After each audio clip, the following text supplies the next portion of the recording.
song gen di nga lo hi hambang hong wai zelin no to wa jan mangon a season hong luanin ke mi kya khel sop siang di nan nong sui muan wai hi dingin hana hong wa in the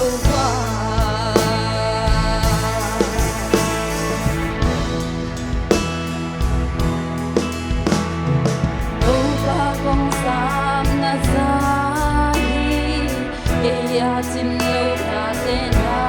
mu a tun na maya ka mung tu happy in ka tu mong sa in no yan mangon a season hong luanin ke mi kya ka som siang di nan nung sui muan wai hi dingin hana hong guan in the wa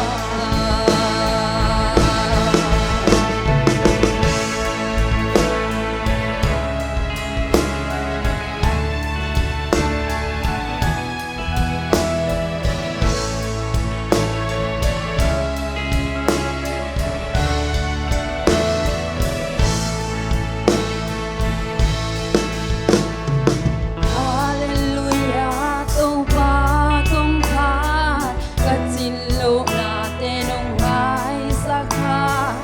ham pha ki sang ka lung luam hi nang bang bang a hong i ting om lo yan mangon a season hong luanin ke mi kya khel som siang di nan nung sui muan wai hi dingin hana hong guan in the wa yan mangon a season hong luanin ke mi kya khel som siang di nan nung sui muan wai hi dingin hana hong guan in the wa hana hong guan in the wa